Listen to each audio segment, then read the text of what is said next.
El padre McGivney fue un párroco que murió durante la pandemia de gripe asiática antes de alcanzar la edad de 40 años. Comenzó su mayor logro, la fundación de Caballeros de Colón, cuando todavía no cumplía 30 años. En muchos aspectos era un sacerdote adelantado a su tiempo. Su visión de la relación entre laicos y clérigos se adelantó al Concilio Vaticano II por casi un siglo. Y su deseo de que los hombres siguieran siendo católicos guió su fundación de Caballeros de Colón.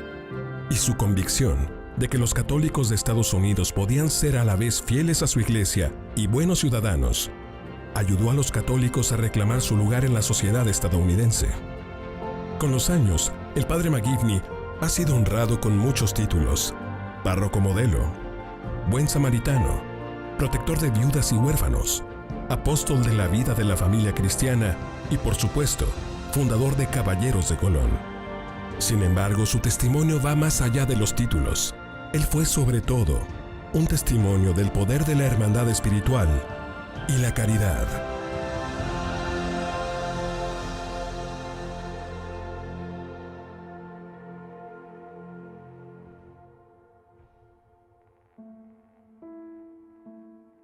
El padre y la madre del padre McGivney emigraron de Irlanda debido a la gran hambruna de la papa, pero la mayor parte de los inmigrantes irlandeses terminó en las ciudades con algún tipo de trabajo en las fábricas.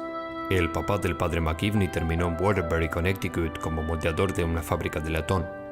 Los católicos en general y los católicos irlandeses en particular estaban en la parte más baja de la escala social.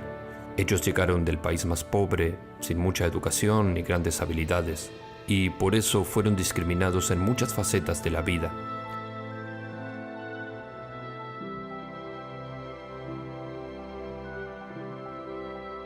En tiempos del padre McGivney había, en muchos sentidos, una gran oposición a la fe católica. Se pensaba que habría mayor fidelidad al Papa que al presidente. Quieren apoderarse de todo, son inmigrantes, son los pobres, no los queremos en nuestro patio trasero. Aunque la familia del padre McGivney era muy pobre y su destino era difícil, su fe era muy fuerte. Creo que eso no fue solo lo que generó en el padre McGivney los primeros indicios de una vocación. Fue también el comienzo de una devoción de toda la vida a la construcción de la familia. A la edad de 13 años, Michael terminó sus estudios y expresó su interés en el sacerdocio, pero su padre no se decidía. Entonces Michael tomó un trabajo en una fábrica local de cucharas. Finalmente, después de una espera de 3 años, obtuvo el permiso y dejó su casa para ir a estudiar para el sacerdocio en el seminario de Saint-Hyacinthe en Quebec. Sin embargo, una muerte trágica descarriló sus planes. Cuando el papá del padre McGivney murió, de pronto Michael McGivney tuvo que regresar del seminario y ayudar al resto de la familia.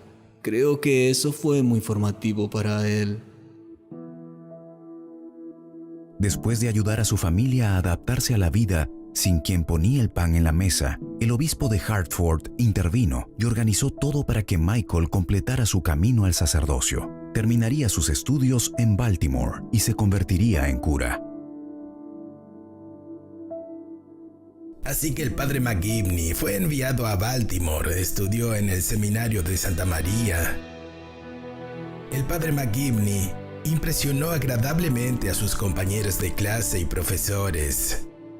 Era un estudiante diligente, tenía una gran fuerza de carácter, le gustaba jugar al béisbol, tenía una gran capacidad para la amistad, lo que le serviría muy bien como cura. El 22 de diciembre de 1877, Michael McGivney fue ordenado por el arzobispo James Gibbons y nombrado vicario de la iglesia de Santa María de New Haven, Connecticut. Para Michael es un regreso a casa y también un gran reto. Bueno, la iglesia Santa María se había construido recientemente y tenía una deuda enorme. Llegó a una situación a la que la mayoría de los sacerdotes no quisieran llegar. Además, había una gran resistencia al catolicismo en esa época.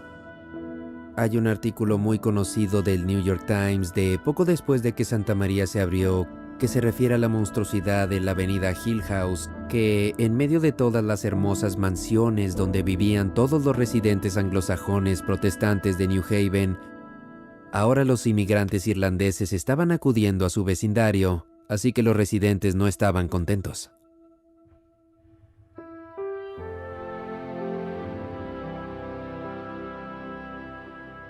El padre McGivney se propone hacer de la iglesia de Santa María un centro de la vida católica. Reúne a los hombres de la parroquia para juegos de béisbol. Organiza salidas para los jóvenes y hace de la iglesia el centro de la vida comunitaria para las familias. El ministerio del padre McGivney se centra en la fe de sus feligreses por vivir los dos grandes mandamientos, el amor a Dios y el amor al prójimo. Ahora bien, no se trataba de mandamientos abstractos para el padre McGivney. Tenían que ponerse en práctica. Tenían que cambiar la vida de las personas. La relevancia práctica del cristianismo era su prioridad. Todo lo que el padre McGivney hizo estaba dirigido a fortalecer la fe católica de sus feligreses. McGivney llegaba a todos, incluso los más despreciados. En un caso notable, un joven de 21 años llamado Chip Smith disparó y mató a un oficial de policía en estado de ebriedad. Se le juzgó por asesinato en primer grado en 1881 y se le condenó a la horca. El padre McGivney no era un sacerdote que simplemente se quedara en la rectoría. Era un gran evangelizador. Así se acercó a esa prisión y se hizo amigo de Chip Smith. El padre McGivney iba a la cárcel y no solo para una visita de 5 minutos, sino para visitas largas y extensas para hablar con el hombre sobre la fe en Dios, sobre el perdón, acerca de la responsabilidad y demás. Se dice que antes de su ejecución, Chip Smith fue amado incluso por los guardias. Su personalidad se transformó. Su vida se transformó. El hombre responsable de eso fue el padre McGivney.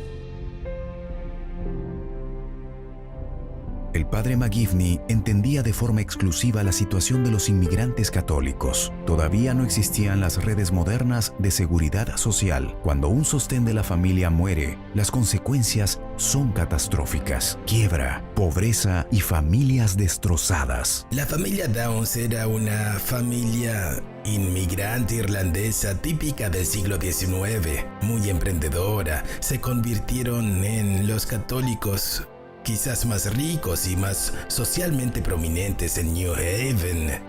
Y entonces, como sucede a menudo, con frecuencia muere Edward Sr. Y todo cae. Si una mujer quedaba viuda, tenía hijos y no podía demostrar que tenía suficientes recursos financieros para el cuidado de sus hijos menores de edad, el Estado le quitaba a los niños y los colocaba en diferentes hogares institucionales, y luego además la fe católica de los niños no era apoyada, así que era una tragedia tanto personal como a nivel de fe. Comienza a parecer que la familia Down va a ser dividida por la corte de pruebas de New Haven. Y en esta hora de necesidad, ¿quién se ofrecería a ayudar, sino su párroco? El padre McGivney parece aceptar la tutela de los niños. Su intervención permitió al joven Alfred Downs permanecer con su familia y un día graduarse de la Escuela de Derecho de Yale. Este fue un momento crucial en la vida del padre McGivney. Había perdido a su padre, ya había visto el costo financiero y emocional en su propia familia. Ahora era capaz de marcar una gran diferencia en la vida de otra familia. Entendió de primera mano la necesidad del programa de seguros de Caballeros de Colón.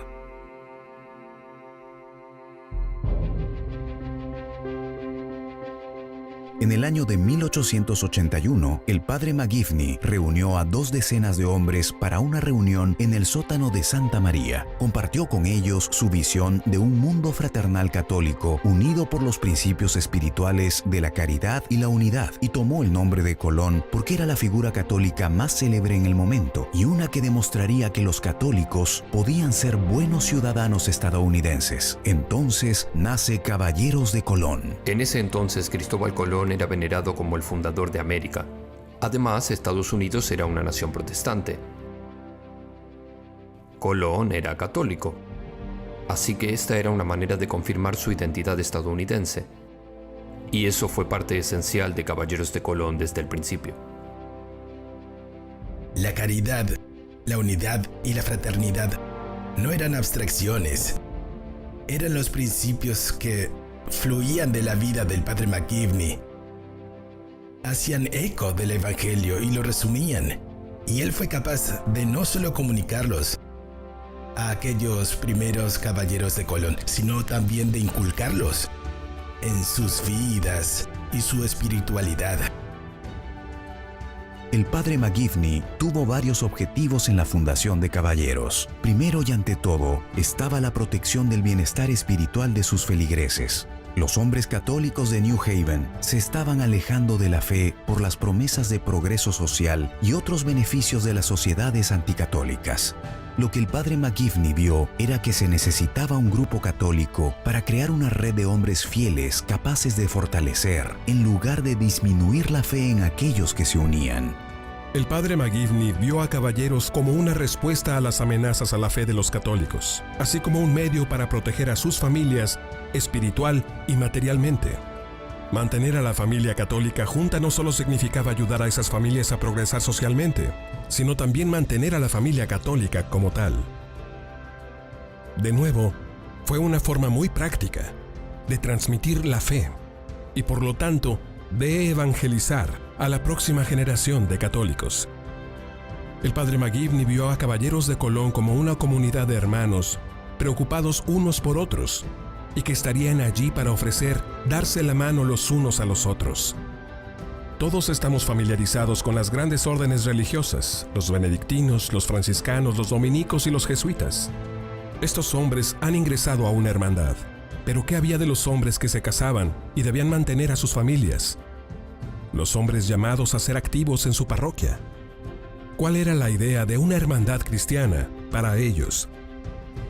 Hoy en día, debido a la visión del padre McGivney, Caballeros de Colón ofrece a los hombres la oportunidad de unirse a una hermandad católica sobre la base de los principios de unidad, caridad y fraternidad.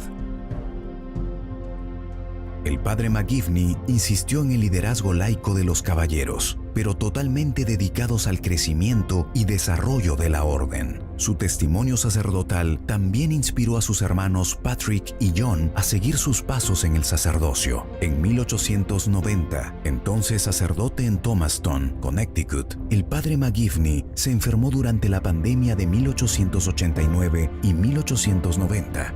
Ese virus causa un tipo grave de neumonía.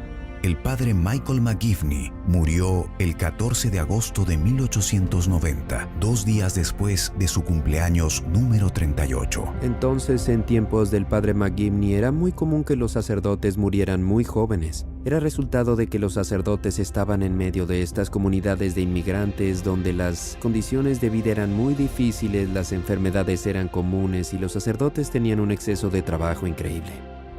San Juan Crisóstomo dijo que un mártir muere una vez, pero un pastor muere a diario por su pueblo. Y eso es especialmente cierto respecto del padre McGivney. El padre McGivney es de muchas maneras el modelo perfecto de qué y quién debe ser un párroco. Era un hombre que oraba mucho, pero no uno que se pudiera decir que se escondía tras el altar. Él estaba constantemente fuera, conviviendo con la gente y le encantaba estar con las personas. De todas las bellas expresiones del Papa Francisco, la que más me gusta es la de oler como ovejas, salir y caminar de la mano con su gente en las buenas y las malas, en los dolores, las alegrías, las lágrimas y las risas. El padre McGivney lo hizo en aquel entonces. El padre McGivney entendió la importancia de la vocación de los laicos para transformar la sociedad de acuerdo con el Evangelio. Los hombres que se unieron a él en Caballeros de Colón hicieron eco del reto de entrar a la sociedad y hacer una diferencia mediante el testimonio práctico de la caridad, la unidad y la fraternidad. San Juan Pablo II ha dicho que el sacerdote debe ser un puente entre Cristo y su pueblo. El padre McGivney fue justo ese tipo de puente. Su preocupación pastoral atrajo a muchos a la Iglesia Católica, y él ayudó a fortalecer la fe de sus feligreses en medio de los desafíos de su época. El Papa Benedicto XVI escribió que necesitamos cultivar un corazón que vea dónde se necesita amor. Tal corazón de caridad estaba en el centro de la vida del padre McGivney como párroco y como fundador de los Caballeros de Colón. We need but think of the remarkable accomplishment that exemplary American priest, the Venerable Michael McGivney, whose vision and zeal led to the establishment of the Knights of Columbus. Was not this unity of vision and purpose, rooted in faith in the spirit of constant conversion and self-sacrifice, the secret of the impressive growth of the church in this country? Podríamos preguntar cuál es el secreto del impresionante crecimiento de Caballeros de Colón, y creo que el secreto es simple. Caballeros de Colón es una organización que transforma a los amigos en hermanos, hermanos que se preocupan y se cuidan unos a los otros. Ese fue el genio espiritual del padre McGivney.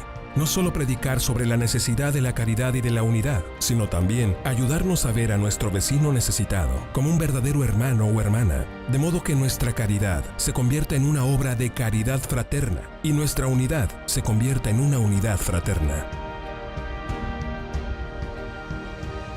Oggi i Cavalieri di Colombo proseguono la loro opera di carità evangelica e fraternità in vari settori.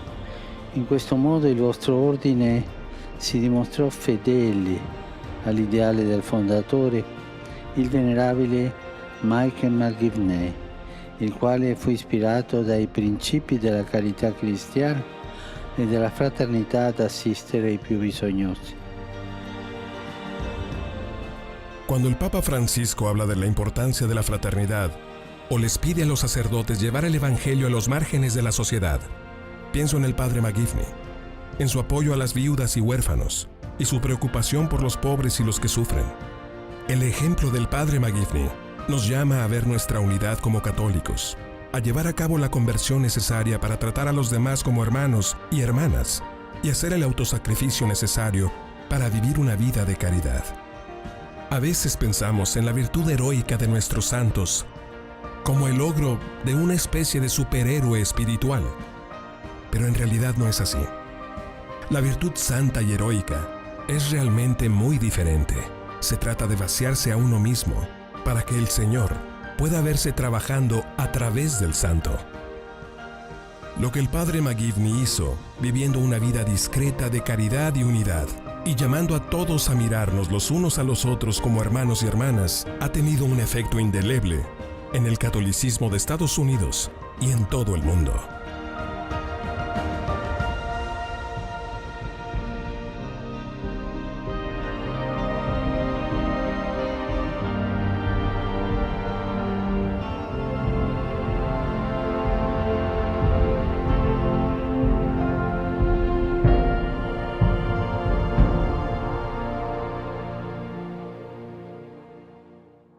Michael, ¿nos cantarás una canción?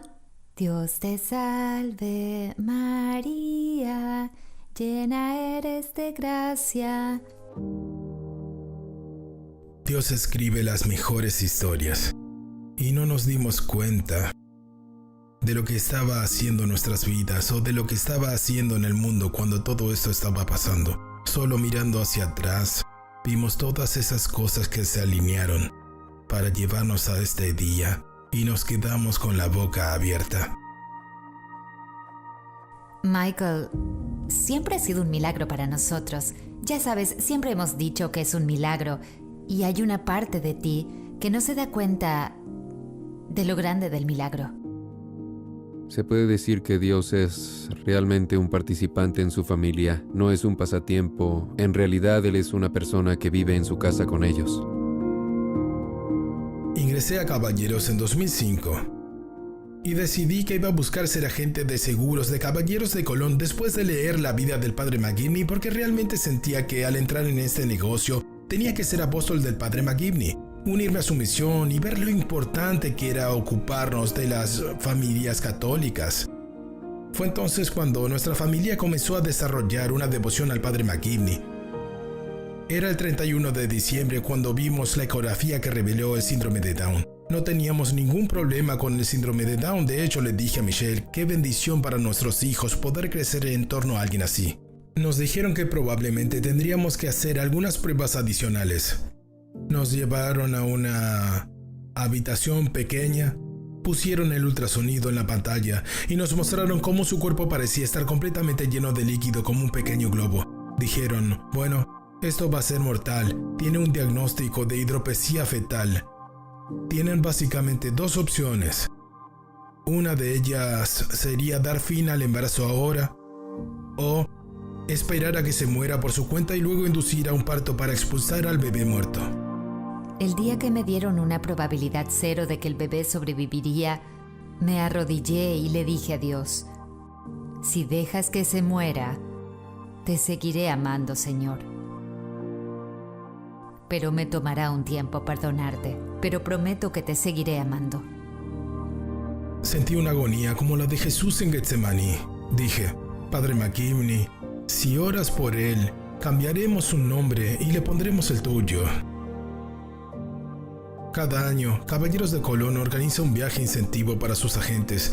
Así, en enero de 2014, se anunció que seríamos parte de una peregrinación a Fátima. Me dijeron que estuvieron allí orando por la salud de su bebé y que probablemente requeriría un milagro, así que la oración, especialmente al padre Michael J. McGivney, tenía mucho sentido para mí. Daniel y yo les pedimos a nuestros amigos cercanos orar por la intercesión del padre McGivney.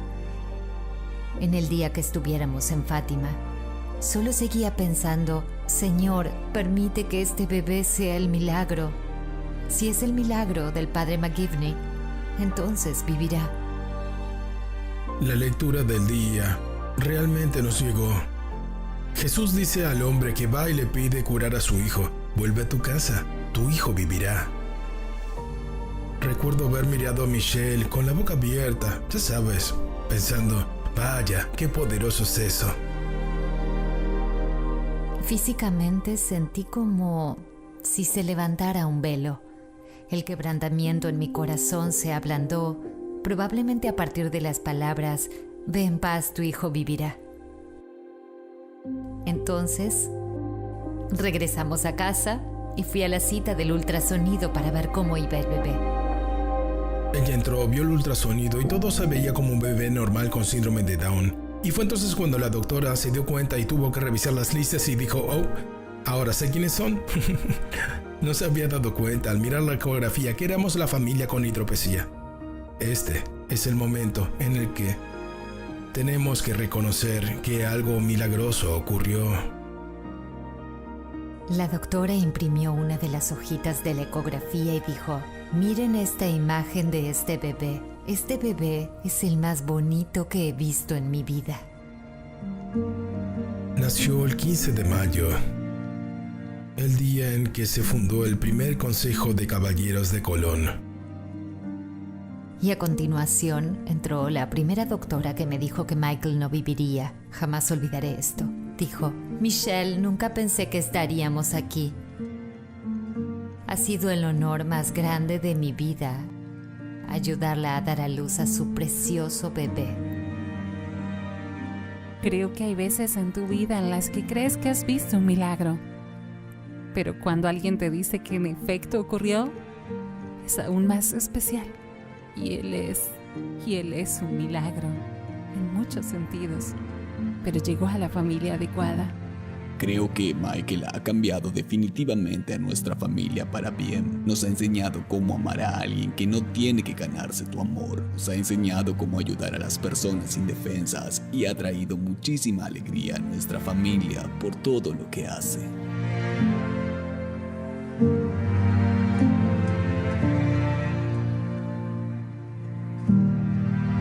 Solo bajé las escaleras un día y todos estaban gritando, ¡Hey, se aprobó! Me impresiona tanto que el Papa lo haya aprobado, que Dios haya usado a nuestra familia de esta manera. No puedo ni siquiera comprender a cuánta gente esto podría conmover y ayudar, ¿sabes?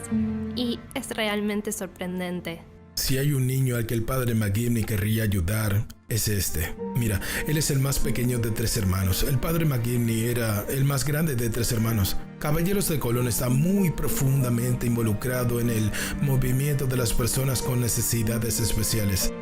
Él es uno de los niños más amorosos que he visto en mi vida. Tiene una verdadera alegría. Hace que todos se sientan amados. Dios escribió esta historia. Dios elige los milagros. Dios elige a quien se beatifica. Él elige a quien se canoniza. Él quiere que el padre McGivney sea honrado. Y así será.